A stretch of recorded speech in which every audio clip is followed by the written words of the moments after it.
ये कहानी है एक फिशरमैन जॉन की, जो अपनी छोटी सी बोट लिए फिशिंग करने के लिए निकल चुका है। लेकिन थोड़ी ही दूर जाने पर उसके साथ कुछ अजीब होता है। समुद्र में चारों तरफ फोग यानी धुंध फैल जाती है और दूर दूर तक उसे कुछ नजर नहीं आता। काफी टाइम वो इसी धुंध में सरवाइव करता है और फिर दूर उसे एक बोट दिखाई देती है। हैरानी की बात थी, उस बोट के अंदर कोई एक इंसान भी उसे नजर नहीं आ रहा था। वो अब उसे चेक करना चाहता है, इसीलिए वो अपनी बोट को एक रस्सी से अच्छी तरह इस बड़ी बोट के साथ बांधता है और अंदर चेक करने के लिए चला जाता है। वहाँ जाकर उसे शौक लगा ये देखकर कि इस बोट में कोई इंसान नहीं। हालांकि वहाँ पे सब चीजें बिल्कुल नॉर्मल थी, यहाँ तक कि खाना भी वहाँ फ्रेश मौजूद था। इंसानों के होने के सारे असरात तो थे यहाँ पर, लेकिन इंसान नहीं थे। अब जॉन बोट स्टार्ट करने की कोशिश करता है, लेकिन उसे पता चलता है कि बोट का इंजन तो खराब है। उसे हैरानी हुई थी, इतनी बड़ी बोट, वो भी इतने बड़े समुद्र में अकेली। दूरबीन लिए वो आसपास इन्वेस्टिगेशन करने की कोशिश करता है कि शायद इस बोट के मालिक यही कहीं करीब ही हो और छोटी बोट के जरिए फिशिंग करने गई हो, लेकिन धुंध इतनी थी कि उसे कुछ नजर नहीं आया। अब जॉन वापस कंट्रोल रूम के अंदर जाता है और वहाँ से रेडियो मैसेजर ऑन करके हेडक्वार्टर में मैसेज देता है कि ये एक बोट यहाँ समुद्र में फंसी हुई है,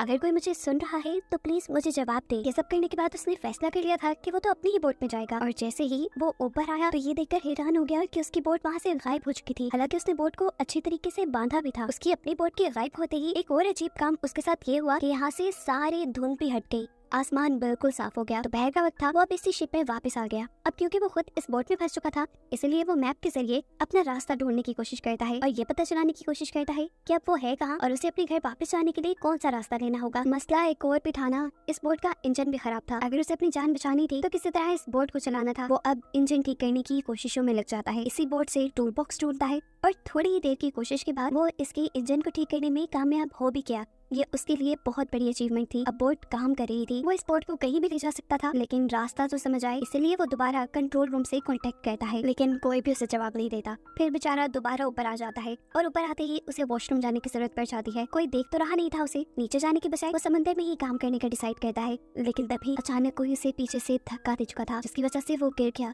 वो पानी में भी डूब सकता था, लेकिन रेलिंग को पकड़कर उसने बड़ी मुश्किल से अपनी जान बचाई। हवा का प्रेशर भी इतना तेज था कि उससे वापस आना भी मुश्किल हो गया। अब बस वो डूब ही जाता, लेकिन वो हिम्मत नहीं हारता और रेलिंग को पकड़े पकड़े ही इस बोट के अंदर वापस आ जाता है। इस सारे चक्कर में उसका काम नहीं हो पाया था, इसीलिए वो नीचे टॉयलेट में गया। जहाँ जाते ही किसी ने जोर से उसका दरवाजा बंद कर दिया। इस चीज पे जॉन ने ज्यादा ध्यान नहीं दिया, क्योंकि उसे लगा था शायद हवा के प्रेशर की वजह से बंद हुआ है। लेकिन जैसे ही वो फारिग होकर पीछे मुड़ा तो दरवाजा लॉक था, वो भी बाहर से। अब इस दरवाजे को वो हर जगह से खोलने की कोशिश करता है, अपने पॉकेट से कॉइन निकाल कर खोलने की भी कोशिश करता है, लेकिन ये चीज कामयाब नहीं हुई। उसका दिमाग खराब होता जा रहा था। उसे लगने लगा कि कोई शिप में है जो उसके साथ एक गंदी गेम खेल रहा है और उसे टॉर्चर कर रहा है। वो जोर जोर से चिल्लाने लगा, प्लीज जो भी हो खोल दो ये दरवाजा, मैं यहाँ किसी चोरी के मकसद से नहीं आया था, मेरा यकीन मानो, मैं तो सिर्फ चेक करने आया था। उसका इतना सब कुछ कहने के बावजूद भी किसी ने उसकी बात का कोई जवाब नहीं दिया। अब उसे जो भी करना था खुद ही करना था। वो यहाँ कैबिन खोलता है तो एक शॉकिंग चीज उसे ये दिखाई देती है कि कैबिन के अंदर खून लगा था। थी तो ये डरा देने वाली बात,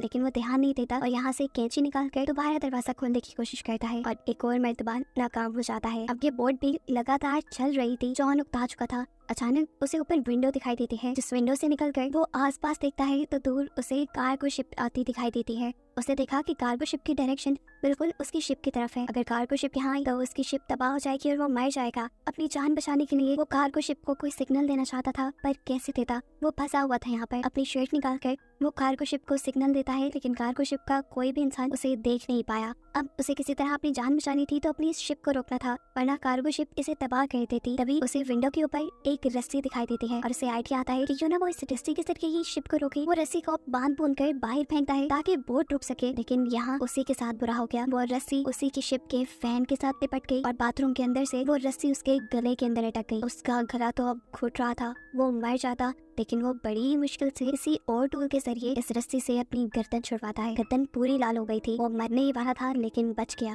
खैर, रस्सी के फैन में लिपटने की वजह से ये शिप तो रुक गई थी, लेकिन ये फिर भी काफी नहीं था। कार्गो शिप फिर भी उसकी शिप से टकरा जाती है, जिसकी वजह से उसकी शिप को बहुत बुरा झटका लगता है और वो भी यहाँ गिरकर बेहोश हो जाता है। उसके सर पे अब चोट भी आ गई थी। जॉन को जब होश आया तो उसने देखा कि अब बाथरूम में पानी भर रहा था और हैरानी की बात थी, ये समुंदर का पानी नहीं था बल्कि साफ पानी था। यानी कोई तो था जो उसे डराने की, उसे मारने की कोशिश कर रहा था। वो एक और मर्तबा भीख मांगता है, जो भी हो प्लीज छोड़ दो मुझे, लेकिन कोई उसकी सुन ही नहीं रहा था। उसे भूख और प्यास भी लगी थी, उसकी ताकत भी कम हो गई थी। पानी पीने के लिए वो वॉशरूम का ही शॉवर यूज करता है तो देखता है कि पानी खत्म हो चुका था। नाचार वो जब फर्श से पानी उठाकर पीने लगता है तो उसे पता चला कि अब ये पानी नमकीन था, ये समुद्र का पानी था। और ऐसे वो जान गया कि उसकी बोट के अंदर कोई होल हो गया है, कोई सुराख हो गया है, जिससे समुद्र का पानी बोट के अंदर आ रहा है और अब जल्दी ये बोट डूब जाएगी। वो दोबारा कोशिश करता है इस दरवाजे को खोलने की, लेकिन ऐसा लग रहा था कि किसी ने दरवाजा बाहर से बंद किया हुआ है। रात भी हो चुकी थी और जब बोट के ऊपर का सीन दिखाया जाता है तो पता चलता है कि इस बोट को कोई चला रहा था जो इनविजिबल है, नजर नहीं आ रहा। जरूर वो कोई इवल क्रिएचर है। पानी भी भर भर के काफी ऊपर आ गया था और इसी सदमे में जॉन को नींद भी आ गई। रात हुई तो समुद्र में तूफान आ गया। तूफान की वजह से बोट का भी बहुत नुकसान हुआ और जॉन को भी बहुत चोट आई। सुबह जब उसकी आंख खुली तो पानी का लेवल इतना बढ़ चुका था कि सिर्फ उसका चेहरा ही बाहर था। अब तो उसने मान लिया था कि वो थोड़ी ही देर में मर जाएगा, लेकिन तभी उसे क्लिक की आवाज आई और जैसे ही उसने हैंडल घुमाया तो दरवाजा खुल चुका था। पानी के प्रेशर की वजह से दरवाजा टूटकर बाहर की तरफ गिर जाता है और ऐसे जॉन को यहाँ से रिहाई मिल जाती है। सबसे पहले वो बोट के ऊपर जाता है और ताज़ा हवा में सांस लेता है, क्योंकि नीचे ऑक्सीजन लेवल बहुत ज्यादा कम हो चुका था। अब वो जान गया था कि यहाँ पे जो कोई भी है वो उसे हर हाल में टॉर्चर करना चाह रहा है। इससे ज्यादा वो टॉर्चर बर्दाश्त नहीं कर सकता। साथ ही नीचे बोट में पानी भी भर रहा था। वो जानता था ये बोट कभी भी डूब जाएगी। फैसला तो उसने कर लिया था कि वो यहाँ रहेगा नहीं, इसीलिए उसके दिमाग में एक आइडिया आता है। वो इसी शिप से एयर बैग्स लेता है और नीचे जो अभी बाथरूम का दरवाजा टूटा था वो लेकर उन सारी चीजों को आपस में बांध कर अपने लिए एक छोटी सी राफ्ट बनाता है ताकि वो इसके जरिए यहाँ से भाग सके। लेकिन कुछ और चीजें भी तो जरूरी थी। वो इस राफ्ट को चलाता कैसे? सारी चीजों का इंतजाम वो इसी बड़ी बोट से करता है, यहाँ तक कि खाने पीने की चीजें भी वो यहीं से लेता है और फिर इस बोट से उतर जाता है। फाइनली अब वो अपनी राफ्ट में आ गया था। जब वो चलाते चलाते वो बहुत ही मेहनत से आहिस्ता आहिस्ता आगे जा रहा था और ये बड़ी बोट उसके सामने ही खड़ी थी।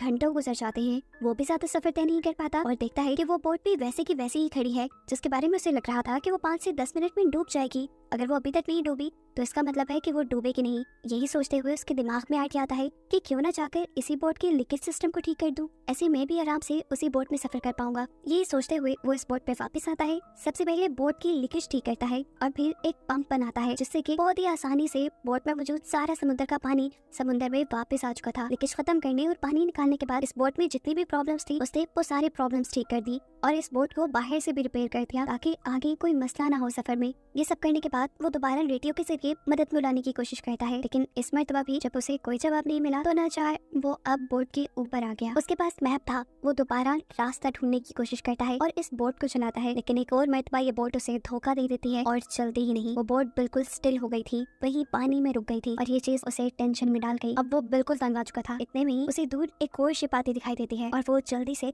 अपनी जान बचाने के लिए अपनी ही बनाई हुई छोटी सी राफ्ट के जरिए उस दूसरी शिप पे जाने का फैसला करता है। और जैसे ही वो अपनी राफ्ट लेकर उसके लिए निकलता है तो ये शिप खुद ब खुद चल जाती है और इतनी तेजी से उसका पीछा करने लगती है कि उसे लग रहा था कि ये शिप उसे कुचलकर मार ही देगी। वो अपनी स्पीड और बढ़ा देता है, लेकिन कोई फायदा नहीं था क्योंकि उस बड़ी शिप ने अपनी स्पीड और भी ज्यादा तेज कर ली थी और इससे पहले कि अब ये शिप उसे टकरा जाती वो अपनी राफ्ट के ऊपर से जंप कर देता है और तैरते हुए दूसरी बोट तक जाने का डिसाइड करता है। लेकिन इतने में वो दूसरी बोट जा चुकी थी और ये देखकर वो समझ गया कि इस बोट पे कुछ तो इवल है जो उसे अपने से दूर नहीं जाने दे रहा। उसने सोच लिया था कि चाहे वो पानी में मर जाएगा लेकिन उस बोट में नहीं जाएगा। शाम होने तक वो पानी में ही तैरता रहा, लेकिन अब पानी का टेम्परेचर बहुत ज्यादा गिर गया था। पानी बहुत ठंडा था और नीचे डॉल्फिन्स भी थी। अब सर्दी से बचने के लिए वो दोबारा बोट पे आ जाता है। तबीयत उसकी इतनी खराब हो गई थी कि उसने कुछ नहीं सोचा और जाकर ब्लैंकेट लेके रूम में सो गया। सुबह में जब उठा तो उसने दोबारा यहाँ से बाहर निकलने का फैसला किया, लेकिन अब उसके रूम का दरवाजा भी बंद हो गया था। वो बुरी तरह फ्रस्ट्रेट हो गया। उसके साथ ये हो क्या रहा था वो समझ ही नहीं पा रहा था। तभी उसे यहाँ पे एक छोटा सा कैबिन नजर आता है जिसे खोलने पे उसने देखा कि ऊपर से एक रास्ता है, एक रोशनदान है जो खुल के वो यहाँ से बाहर जा सकता है। वो अब उस कैबिन के अंदर चला गया जो जगह बहुत छोटी थी। असल में वो एक स्टोरेज एरिया था। इस स्टोरेज एरिया के जरिए वो जितनी भी बार यहाँ से ऊपर चढ़ने की कोशिश करता था नीचे गिर जाता था। ऐसे उसको कई चोटें आ गई थी, लेकिन उसने हार नहीं मानी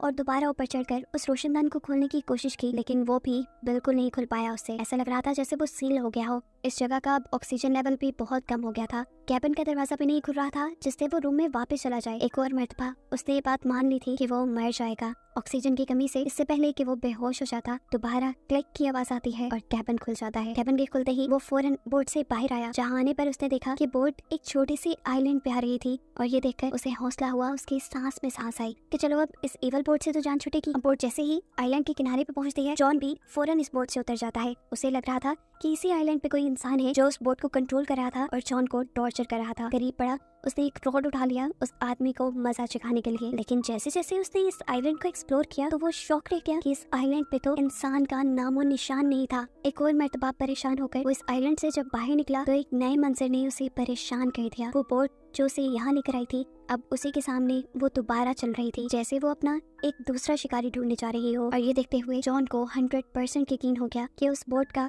और इस आइलैंड का कंट्रोल 100% इवन एनर्जीज के हाथ में है। उसे यहाँ से निकलना था, उसकी एक जिंदगी थी। कुछ छानबीन करते हुए वो इस आइलैंड की सबसे ऊंची जगह पे चला जाता है तो उसे करीब एक दूसरा आइलैंड भी दिखाई देता है जिसपे क्या हो रहा था उसे नजर नहीं आया। अब घूमते घुमाते वो आइलैंड की पिछली तरफ आ गया, जहाँ आने पर वो शॉक रह गया क्योंकि ये वही जगह थी जहाँ से जॉन ने मूवी के स्टार्ट में अपना सफर शुरू किया था। और यहाँ पर उसकी बोट भी पहले की तरह ही बंधी हुई थी और इस जगह पर अब पहले की तरह इंसान भी थे। ऐसा लग रहा था कि जैसे कुछ हुआ ही ना हो। जॉन ने सब देखा, उसका वो बुरा सपना हो, लेकिन वो सब जॉन के साथ हकीकत में हुआ था। उसकी बोट यहाँ तक कौन लेकर आया था और इस आइलैंड की हकीकत क्या थी, जॉन के साथ जो कुछ हुआ था उसके पीछे किस चीज का हाथ था, ये मूवी में नहीं बताया जाता और मूवी इन्हीं सवालों के साथ यहीं पर खत्म हो जाती।